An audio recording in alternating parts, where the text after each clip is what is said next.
함께 기도하시고 말씀 보겠습니다. 아버지 은혜를 감사합니다. 오늘 하나님께서 주시는 은혜가 클 줄로 믿습니다. 부족한 종을 감추시고 우리 주님 홀로 영광 받으옵소서. 예수님 이름으로 기도했습니다. 아멘. 많은 사람들이 하나님이 없다고 생각하거나 하나님이 안 계신 것처럼 사는 이유는 하나님이 보이지 않으시기 때문입니다. 사실 눈으로 보는 것처럼 확실한 증거는 없는데 세상 문화는 다 눈으로 다 보이는데 하나님만 안 보여요. 그래서 이 현실이 암담하고 힘들수록 사람들이 하는 말이 하나님은 도대체 어디서 뭐라고 계신가? 내 기도를 듣고 계시기는 한 것인가? 하나님이 계신다면 세상을 왜 이렇게 엉망으로 방치해 두시는 것인가? 라는 말들을 자주 합니다. 우리 하나님을 믿는 크리스천들도 조금 그런 생각을 하는 것 같아요. 이렇게 교회 와서 은혜롭게 예배드리고 찬양할 때는 하나님이 좀 계신 것 같은데 막 내일부터 출근해가지고 그냥 그 이상한 상사한테 막 닥달당하고 진상 고객한테 말도 안 되는 컴플레인을 당할 때는 도대체 하나님이 여기 계신가? 확신이 안 서요. 광화문 앞에서 시도 때도 없이 일어나는 여러 시위들 가운데 또 권력 압투가 끊임없이 일어나는 정부 기관들 속에서 또 돈과 음란 문화가 가득한 술자리 회식 자리에도 과연 하나님은 살아 역사하고 계신 것인가? 아니면 하나님은 주일날 이 교회 안에만 계신 것인가? 이제부터 10주에 걸쳐 우리가 살펴보고자 하는 구약의 에스더서는 여기에 대해서 어렴풋이나마 해답을 줍니다. 에스더서는 성경학자들이 성경에 포함된 게 가장 미스테리라고 꼽아주는 책이에요. 왜냐하면 하나님이라는 단어가 한 번도 안 나와요. 성경에 이런 책도 드뭅니다. 왕이라는 단어는 100번이 넘게 나오고 왕의 이름도 30번 가까이 나오는데 어떻게 하나님이라는 단어, 여호와라는 단어, 주라는 단어 단 한 번도 나오지 않아요. 성경 66권 중에서 에스더서가 유일합니다. 그래서 학자들은 어떻게 성경의 책에 에스더서가 포함이 됐지라고 고개를 갸우뚱거릴 정도예요. 그런데 에스더서가 겉보기에는 그렇지만 또 하나님을 특별히 언급하지는 않는데 역사 속에 움직이시는 하나님의 손길이 가장 강렬하게 나타나는 책 중에 하나가 또 에스더서예요. 하나님이 전혀 관여하지 않는 사건 같은데 막 악하고 추한 역사의 사건들 속에서 정말 못된 인간들이 충동적으로 결정하고 저지르는 그런 일들도 궁극적으로 하나님의 아주 큰 마스터 플랜을 향해서 사용되는 하나님의 그 퍼즐 조각이다라는 것을 우리는 에스더서에서 확인하게 될 것입니다. 하나님은 어떤 역사의 사건도 버리지 않으시고 하나님의 백성을 지키시고 하나님의 뜻을 이루는 위대한 역사의 주관자이심을 우리는 에스더서를 통해서 확인하게 될 것입니다. 자, 먼저 에스더서의 그 시대 배경을 좀 살펴보면요. 당시 바벨론을 정벌하고 근동 전역에서 세계 제국의 패자가 된 페르시아 제국, 200년 동안 세계를 호령하던 이 페르시아 제국이죠. 본문의 첫 두 구절은 이 페르시아 제국의 왕 아하수에로 때 얼마나 페르시아가 컸는가를 보여주고 있는데요. 인도에서 구스, 오늘날의 이디오피아라고 성경은 간단하게 말하지만 지도 펼쳐놓고 보시면 정말 어마어마한 땅입니다. 인더스강 유역에 있는 현재 서파키스탄부터 시작해서 쭉 서쪽으로 이렇게 눈을 돌려보시면 이집트, 이디오피아, 북쪽으로는 그리스 일부까지 모두가 페르시아 제국의 통치하에 있었다고 보면 됩니다. 그래서 이 전성기의 페르시아 영토는 오늘날 미국이 있는 북미 대륙 전체와 맞먹을 정도로 광대했습니다. 인구도 2천만에 이르렀고 황금의 제국이라고 할 정도로 재산도 많았습니다. 그리고 보유하고 있는 군대가 동원 가능한 병력이 100만 대군이었던 어마어마한 나라입니다. 이 대제국 페르시아의 기반을 닦은 사람이 다리우스 1세인데 에스더서는 바로 그 다리우스 1세 아들 아하수에로 왕의 통치 3년 차에 일어나는 사건입니다. 아버지 다리우스 때만 해도 제국을 20개로 나누었었지만 아하수에로 왕은 그것을 행정적으로 보다 세분화해서 127개도로 나누어서 각 도마다 총독을 두어 다스렸던 나름 행정 통치력이 뛰어났던 왕이었습니다. 그 아하수에로의 통치 전반기 주전 482년부터 473년까지가 그 한 10년 동안의 그 역사의 그 파란만장한 격동이 바로 에스더서가 다루고 있는 사건들이 2절에 보니까 수산궁이라는 겨울궁전에서 이 일이 일어났다고 했는데 제국의 수도가 3개 있었는데 왕이 추운 겨울에 머물던 궁전이었던 것 같습니다. 영어 성경에 보니까 Citadel of Susa라고 되어 있는데 요새라는 뜻이죠.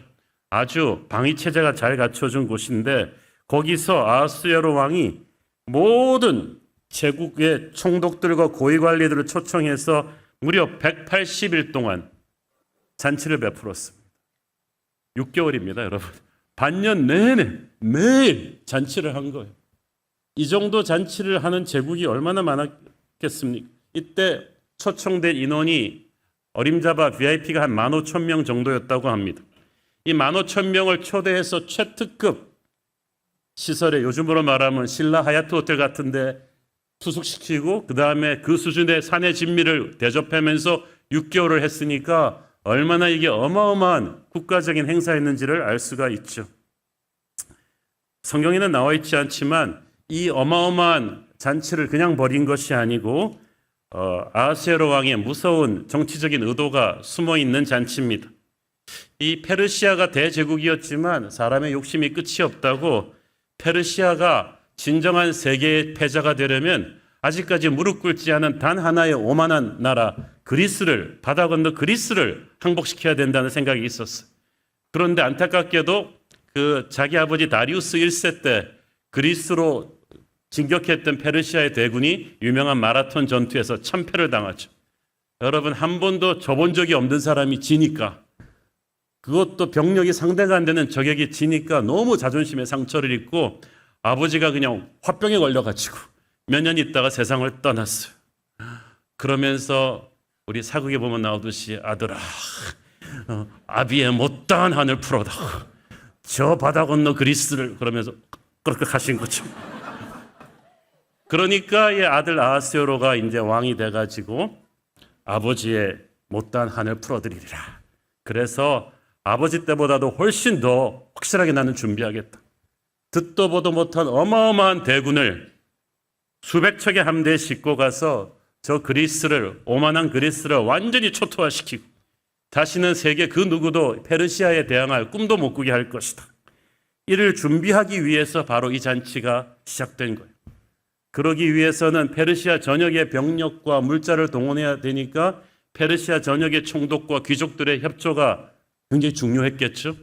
그런데 그냥 무섭게 명령만 해서 되는 게 아니니까 당근과 채찍을 위해서 일단 이 사람들을 막 어마어마한 초특급 잔치로 초대한 거예요.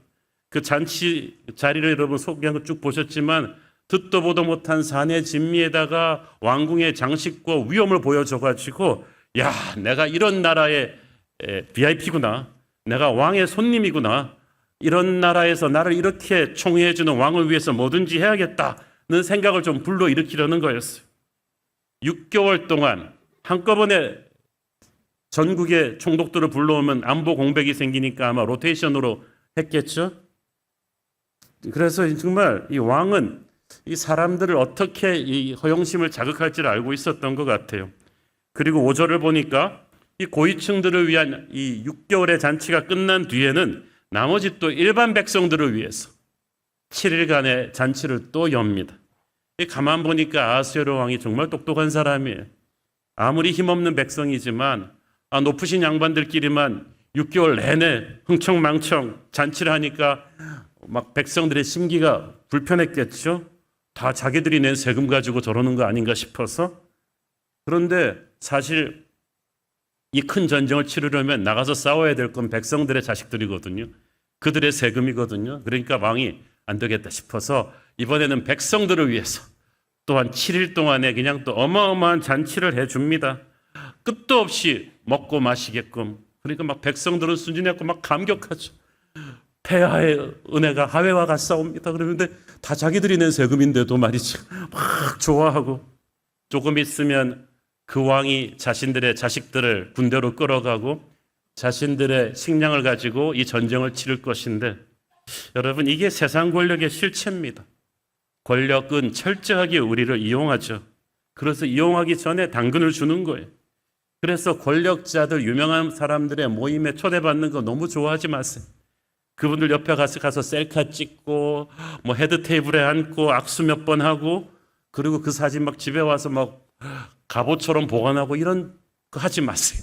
왜냐하면 권력자들이 여러분에게 베푸는 것은 전부 다 청구서가 있는 거죠. 사람들은 거기에 줄을 서려고 하지만 권력자들이 얼마나 무서운지를 몰라서 그렇습니다. 그들과 함께 밥 한 번 먹은 값, 사진 한 번 찍고 악수 한 번 하는 대가가 얼마나 큰지 청구서 날라올 때 알게 될 거예요.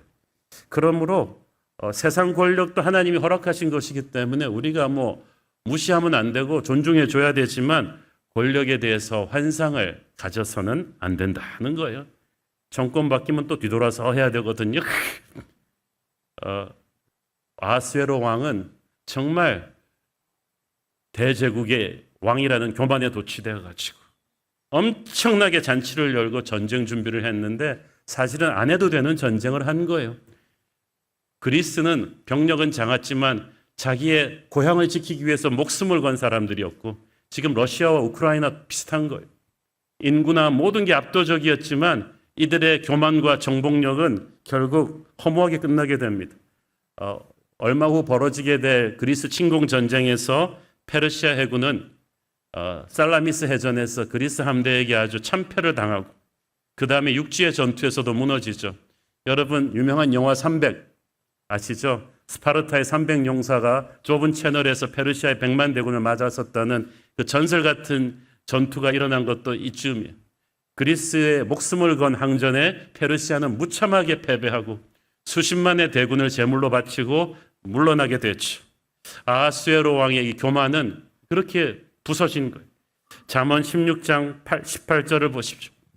교만은 패망의 선봉이요 거만한 마음은 넘어집의 앞잡이니라. 그래서 이 지도자의 자리에 있는 사람들이 힘이 있을 때 조심해야 돼요. 너무나 조심해야 돼요. 그걸 모르고 반드시 자기 힘을 휘둘러서 약자를 짓밟고 싶어하는 세상 권세들은 얼마나, 특히 하나님의 뜻을 거스리는 세상 권세자들이 얼마나 무참하게 무너지는가를 성경은 보여주고 있잖아요. 라이벌이 없던 이집트의 전차대가 굳이 애굽 땅을 떠나는 모세와 민간인들을 죽이겠다고 그렇게 아기처럼 달려들다가 거의 9,000승에 가까운 전차대가 홍해바다에서 수장되고 말지 않습니까? 고대사에 아주 극히 드문 대패배죠. 바벨론의 느부갓네살 왕도 교만하니까 하나님이 치셔가지고 정신병자가 돼서 7년 동안 헤매었고, 신약에 나오는 헤로드 왕도 교만하니까 하나님이 치셔서 병으로 금방 죽잖아요. 인간은 권력의 자리에 마약처럼 도취하면 안 돼요. 인간은 인간을 다스릴 자격도 능력도 없고 오직 하나님이 위임해 주신 권위를 일정 기간 동안에 받아서 쓰는 거기 때문에 여러분 중에 혹시 높은 자리 가시는 분들, 관직에 가시는 분들, 기업체에서도 높은 자리 가시는 분들 항상 겸손하십시오. 자리에 도취돼서 사람 변하지 마세요.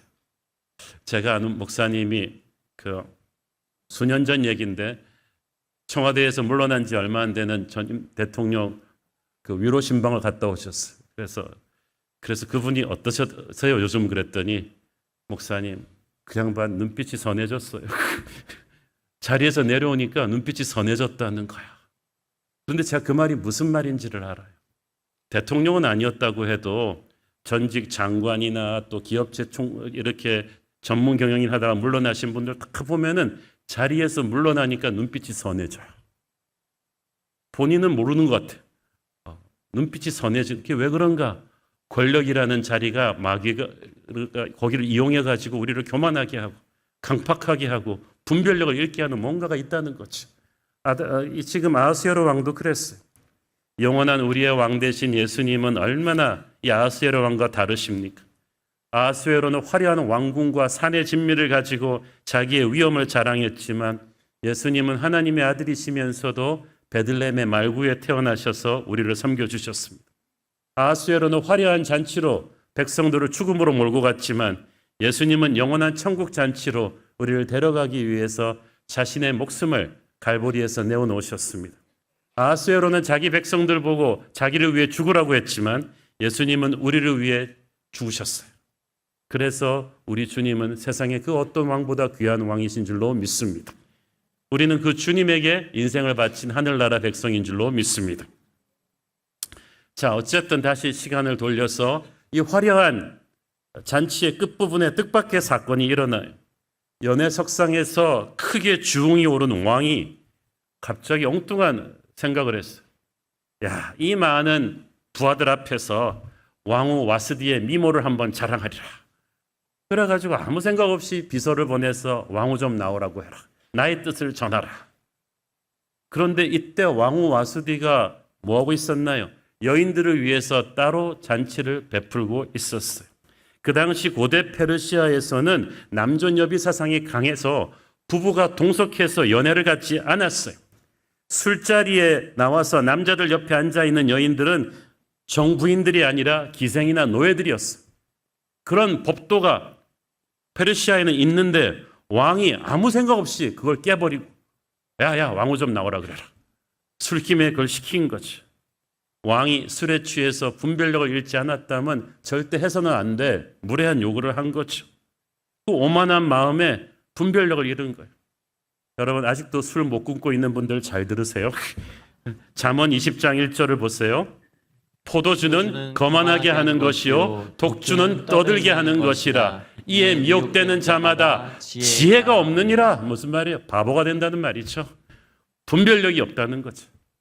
여러분 술 취해서 내린 결정, 술 취해서 하신 말들 중에서 두고두고 책에 기록될 만한 위대한 말이 있습니까? 없어요. 다 어리석은 말이에요. 다 교만한 말이고 다 쓸데없는 말과 행동들을 술 취해서 하는 거예요. 사람의 분별력을 뺏어간다고 성경은 경고합니다. 자존심 강한 와스디는 남편이 암만 술기매라지만 자기를 갖다가 술 취한 그 부하 장군들 앞에 눈요깃감으로 내놓는 게 너무 모멸감을 느꼈을 거예요. 그래서 왕명을 거절한 거야. 신하들 앞에서 왕후가 오지 않겠다는 말을 듣고 막 이 왕은 막 피가 거꾸로 솟는 것처럼 화가 났어요. 자기한테 누가 감히 노라고 한단 말인가 이 나라에서. 자기가 무례한 요구한 건 생각도 안 하고 아하스웨로 왕은 이 역사의 기록에 하면 굉장히 성격이 급하고 오만하고 신경질적인 왕이었다고 전합니다. 그런 인물이 술까지 취해놨으니까 자기를 주체 못하는 건 당연한 일이죠. 여러분 술을 취한 사람이 자존심을 상하니까 이제 분노를 통제를 못합니다. 술 취하면 사람이 바보가 되고 또 분노에 사로잡히면 또 바보가 돼요. 잠언 16장 32절 보세요. 노하기를 더디하는 자는 용사보다 낫고 자기의 마음을 다스리는 자는 성을 빼앗는 자보다 나으니라. 그 광대한 제국을 다스리는 이 왕도 자기의 마음을 다스리지 못했어요. 교만한 사람의 특징, 남의 노를 받아들이지를 못해요. 자기가 하나님도 아니면서 다른 사람이 노할 수도 있는데 감히 네가 어떻게 나한테 노를 하느냐, 이걸 받아들이지 못하는 거예요. 분노를 절제하지 못합니다. 다시 한번 이 아하스웨로 왕과 우리 예수님을 비교해 보세요. 나는 마음이 겸손하고 온유하니 내게로 와서 배우라. 겸손하고 온유하다는 말은 항상 감정이 컨트롤이 되어 있다는 뜻이죠.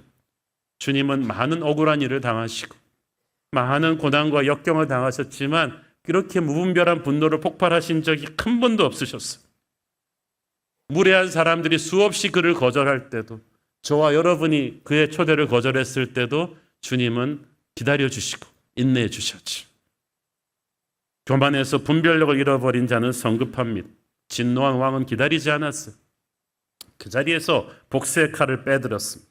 13절에 보니까 왕이 사례를 아는 현자들을 불러서 자문을 구했다고 했어요.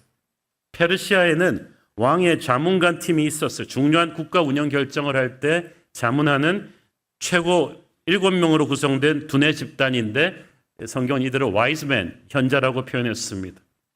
아무리 화가 나도 왕후에 대한 문제를 결정할 때 그냥 자기 마음대로 할 수 없으니까 이 자문단에 조언을 구했는데, 이 자문단은 많이 하는 학자들이지만 동시에 정치 감각이 비상한 사람들이거든요. 어릴 때부터 왕세자 때부터 왕을 봤기 때문에 왕의 성격을 너무나 잘 알아요. 이미 술 취했죠. 자존심 상했죠. 화는 머리끝까지 나 있죠.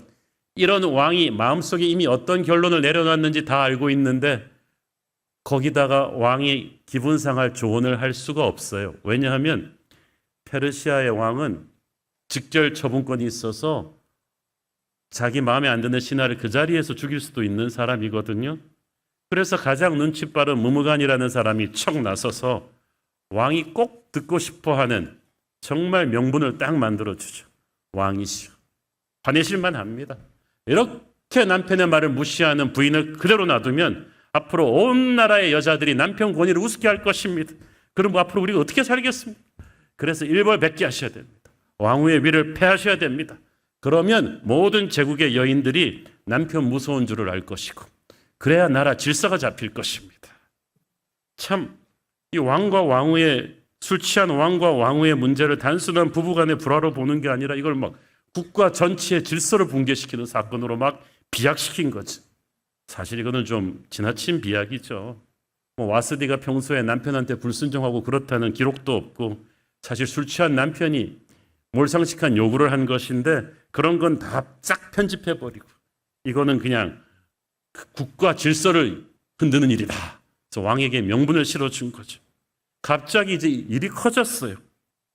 참 가만 보니까 이 지식이란 것도요. 어떻게 쓰는가에 따라서 양날의 검이에요.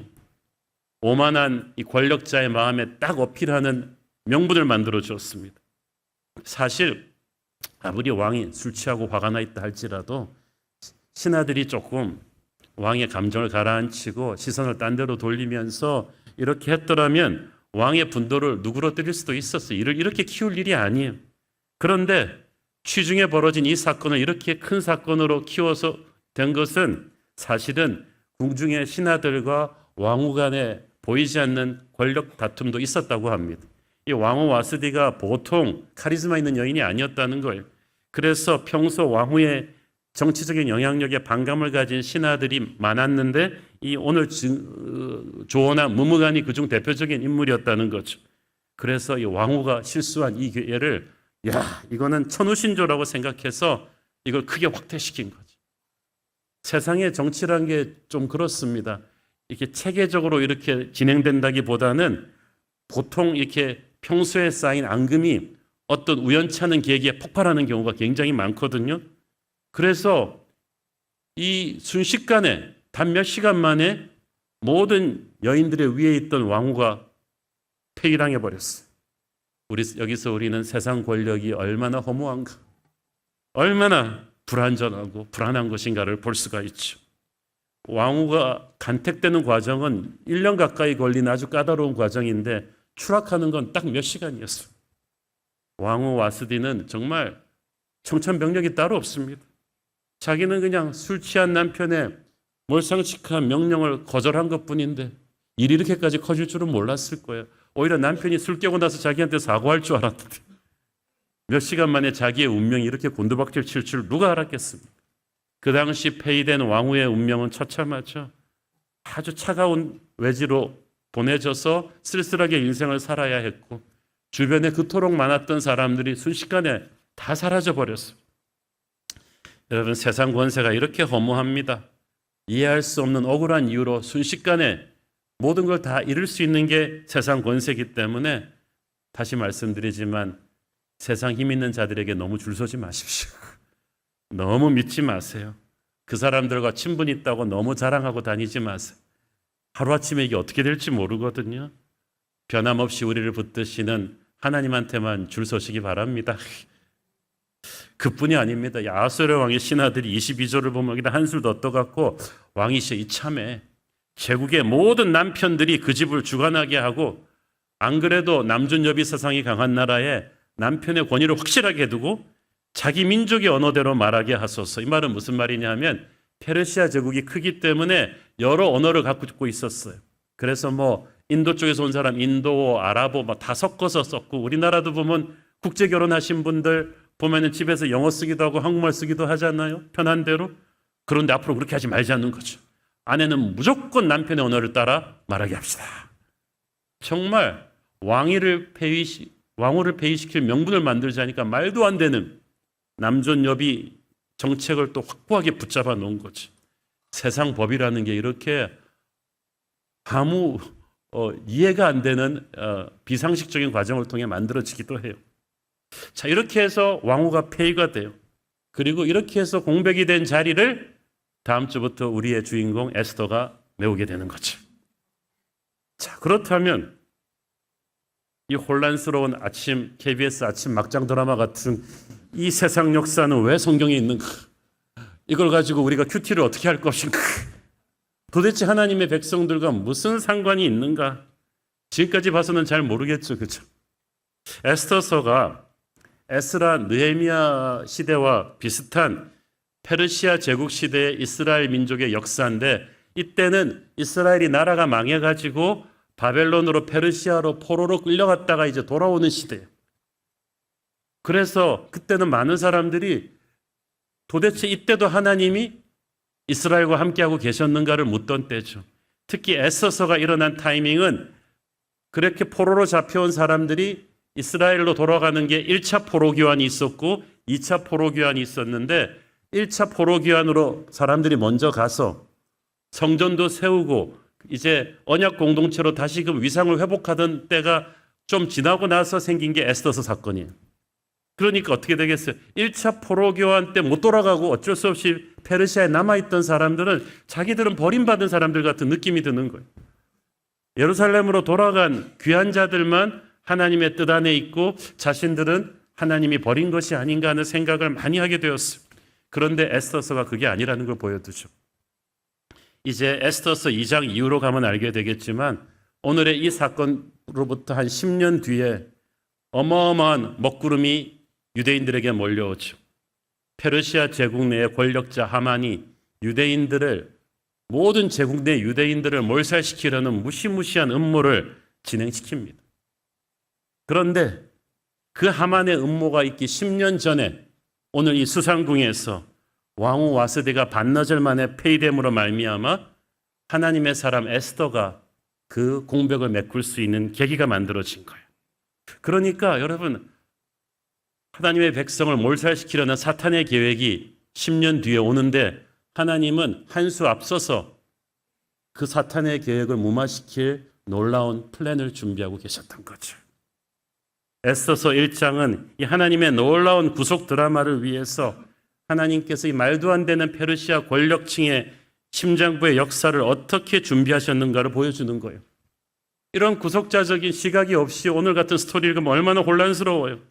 이거는 완전히 페르시아 제국 왕실의 거대한 룸살롱 같은 호화롭고 퇴폐적인 파티 얘기, 술 취한 절대 권력자의 몰상식한 요구, 부인을 무시하는 남편, 자존심 강한 부인의 거절, 사악한 신하들의 정치적인 그릇된 충고, 이로 인해서 막 폐위되는 왕후, 이거는 막장 드라마에 이런 것도 없는 일들이 막 반나절도 못 돼서 이루어지는데, 이 모든 혼란스러운 일들이 하나하나 놓고 보면 이게 성경에 왜 있지 할 정도로 어지럽지만 이게 하나님의 크신 섭리 안에 들어있었다는 거죠. 그리스와의 전쟁 준비를 위한 왕의 무리한 잔치도, 술에 대취한 그의 오만함과 분별력을 잃은 실수도, 왕후 와스디의 높은 자존심도, 그 왕후와 대신들 간에 그때까지 존재했던 앙금도 모두가 다 왕후 자리를 비워서 에스더를 그 자리에 세워서 다가올 재앙으로부터 하나님의 백성들을 구원하려는 하나님의 퍼즐 조각이었다. 그래서 이런 거예요. 하나하나 따로따로 놓고 보면은 이게 이해가 안 가죠. 여러분, 계란 따로 놓고, 밀가루 따로 놓고, 버터 따로 놓고, 우유 따로 놓고, 이거 하나씩 보면 이거 가지고 뭐 하나 싶죠. 그런데 이거를 요리사는 한꺼번에 잘 버무리고 때에 맞게 섞고 반죽하고 굽고 데워서 맛있는 팬케이크를 만들어 놓는다는 거예요. 그러니까 모든 것을 한꺼번에 봐야 되고 큰 시각에서 봐야 된다는 거죠. 여러분, 그거 따로따로 먹은 다음에 잘 흔들고 따뜻하게 데워서 팬케이크 되는 게 아니잖아요. 하나님이 이걸 퍼즐 조각을 맞출 때까지 기다려야 된다. 아주 몹쓸 퍼즐 조각인데 위대한 건축가인 하나님의 손에 맞추게 되면 놀랍게 쓰임받습니다. 검은색 물감도 그림을 그릴 때 필요하듯이 너무나 악한 악인들의 음모도 하나님의 손에서 쓰임받고 있다.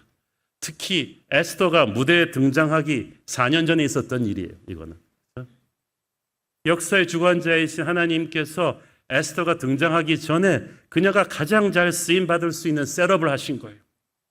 에스더는 광야에 던져진 사람이 아니에요. 하나님이 우리의 인생도 그렇게 준비하시는 줄 믿습니다. 여러분이 어떤 직장이 옮겨가기 전에 여러분이 좌천돼 간 자리도 하나님의 놀라운 역사가 있을 수 있어요. 여러분이 이사돼 가는 지역에 하나님께서 천사들을 보내서 그 순간을 위해서 여러분의 평생을 준비하셨어요.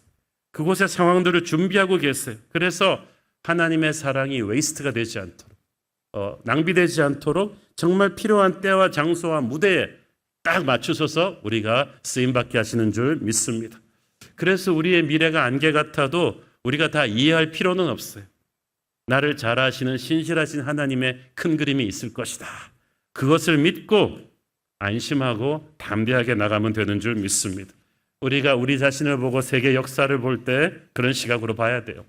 예레미야서 10장 23절 여호와여 내가 알거니와 사람의 길이 자신에게 있지 아니하니 걸음을 지도함이 걷는 자에게 있지 아니하나이다. 아멘. 우리의 길이 우리에게 있지 않다. 우리의 주인 되시는 주님의 손에 있다. 그분이 우리와 함께 하시는 임마누엘이시다. 우리가 하나님을 몰랐을 때도 하나님을 인정하지 않았을 때도 하나님은 우리 인생의 챕터 하나하나를 다 섭리하고 계시고 그 더럽고 추악한 세상 권력의 심장부에도 그들의 정치 게임 안에도 하나님의 섭리가 주관하고 있었다. 그래서 마귀가 주관한 대재앙이 밀려오기 전에 이미 그것을 막는 하나님의 구원자를 하나님이 준비하고 계셨다. 그것이 에스더고 그것이 바로 저와 여러분인 줄 믿습니다. 이 민족의 미래에 어떤 위기가 밀려올지 모르겠습니다만은 하나님이 저와 여러분을 이 민족의 역사 속으로 보내셔서 그 미래로부터 민족을 살릴 구원자로 우리를 준비하실 것입니다. 나쁜 사람들이 그렇기 때문에 여러분을 모함하고 생각지도 못한 방법으로 인생을 휘젓는다 해도 하나님을 믿고 견디면 하나님의 놀라운 퍼즐 조각이 맞춰질 것을 보게 될 것입니다. 그래서 에스더서를 공부하는 10주 동안에 우리가 꼭 기억해야 될 에스더서 주제 성경 구절이 하나 있어요.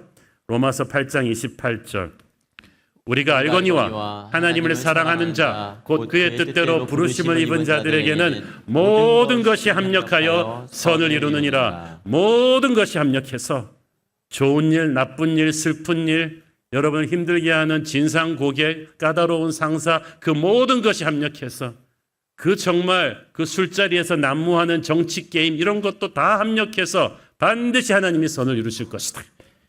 하나님의 이름이 한 번도 등장하지 않는 에스더서에 하나님의 지문이 곳곳에 묻어 있듯이 하나님이 계시지 않는 것 같은 현실 속에서도 하나님은 누구보다 열심히 일하고 계십니다. 그래서 내 힘을 내려놓고 그 하나님을 믿고 찬양하고 나가는 것 그것이 신앙이고 신앙인의 앞날에는 하나님의 역사가 이루어질 줄로 믿습니다. 기도하겠습니다. 하나님 은혜를 감사합니다.